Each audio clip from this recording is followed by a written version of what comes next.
When a woman went on vacation to Canterbury and region of Spain, she thought she was going to have a quiet and relaxing time.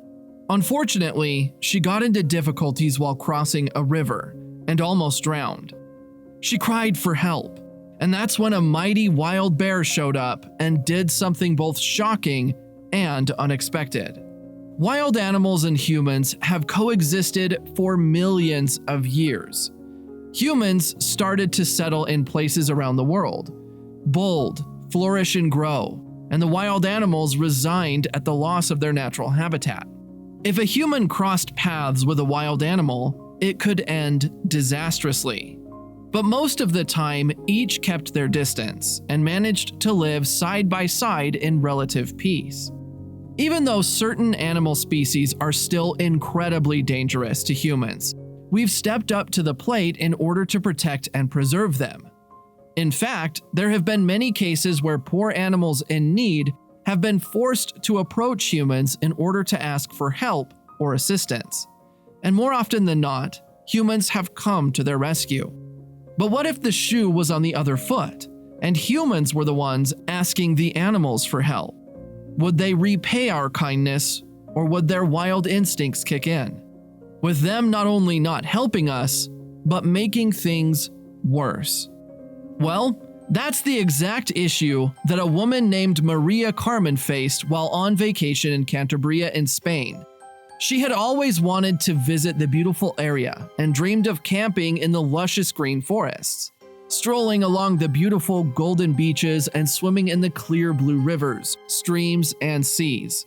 She also hoped to study the wildlife too, as she loved being around animals. She was a wildlife enthusiast, you see. And when not working, Maria liked to spend her time volunteering at her local animal shelter, from cats and dogs to animals as large as lions and tigers. Maria had the opportunity to work with them all. It gave her a sense of pride to help animals in need. It certainly was her passion. Maria made her way deep into the forest, set up her campsite, and had a bite to eat over the campfire she had built. Full and content, she decided to go for a walk and explore the forested area. It was already more beautiful than she could ever have imagined. While on her travels, she hoped that she would come across some chamois, an animal native to the area that she had never seen in real life before. Little did Maria know, though, that danger was just around the corner, and that the wildlife spotting trip of her dreams would soon turn into a nightmare. As Maria walked, she got to a river that ran through the middle of the forest. It was quite large and looked fairly deep. Luckily, there were rocks that could be used as stepping stones to get to the other side.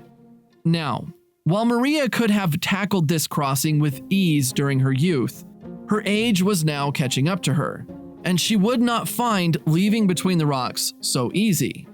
Not that she was old, she just wasn't as young as she felt in her mind. She set off, though, confident that she would make it. She took one leap from the bank and made it to the first rock, then another, again reaching the next rock. But it was on her third leap that things went wrong. As her foot landed, it slipped on some damp moss that was on the rock. Her leg twisted and she slipped from the rock, falling into the water below. Despite it being a warm and sunny day, the water was surprisingly cold. Having run down from the hills and mountains, it was so cold that it took Maria's breath away as she hit the surface, making her body tense up and unable to move for several long and scary moments. Water filled her lungs as she coughed and spluttered as she popped back above the surface. Panicking, she reached for the rock she had just fallen from, hoping to pull herself out and back to safety. But the water was flowing surprisingly fast, and it had swept her downriver without her noticing. Maria struggled to keep her head above the water, as the cold was starting to make her arms and legs seize up. She flailed a little and yelled for help whenever she could catch her breath, but there was no one else around in the forest that could hear her pleas. Maria sped up as she flowed along the river, underwater rocks tearing at her clothes and cutting her skin. Not that the icy water let her feel too much pain. She thought perhaps she could swim towards the bank and get close enough to stand, but her arms and legs were not cooperating and barely made any movements. Maria saw her life flash before her eyes as the water kept splashing up and over her head. She believed that she would die there and that her body would be swept out to sea, eventually when the river opened up into the ocean. But something happened then that she would never have expected. Something that will leave you with your mouth hanging open with shock. As Maria flailed and tried to keep her head above the water, she saw the trees on the banks of the river start to rustle and move. All of a sudden, a giant bear appeared on the riverside and looked out at the struggling human. This only caused Maria to panic even more. The violence and viciousness of bears were infamous, and despite her loving and respecting the large animal, she didn't want to come face to face with one in the wild, especially when she was already in such a life-threatening situation.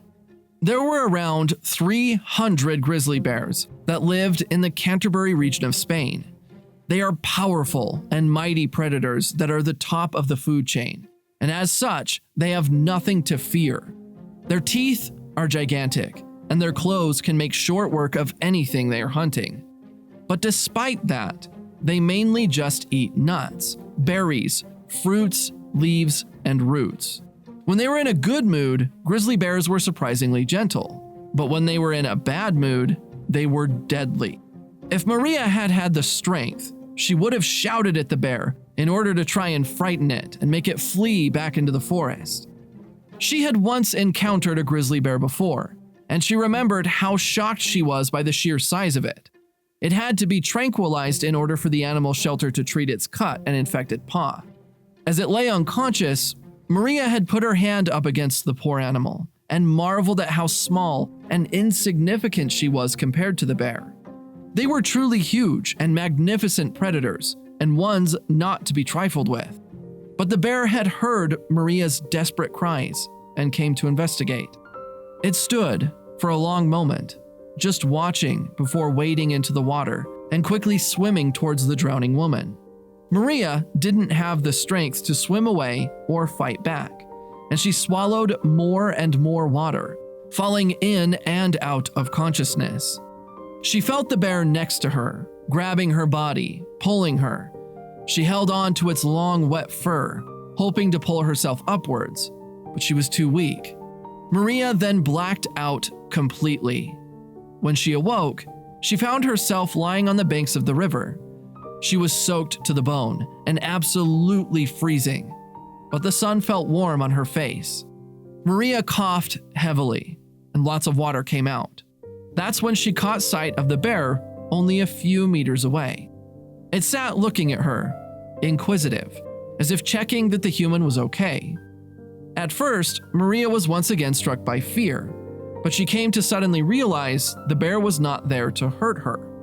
In fact, it had saved her life. The grizzly bear had dragged her from the water, placed her on the banks, and remained close by to make sure that she was breathing and that she would be okay. Maria stood slowly and then steadily watching the bear the whole time. Maria didn't know if she believed in karma, but if she had, this kind of act from the wild bear was in repayment for all the animals that she had helped, saved, and rescued over the years. But as if on cue, the bear stood and turned away, lumbering back into the forest and away. It had saved her life, and it was a close, unique, and life-changing encounter that Maria would never forget.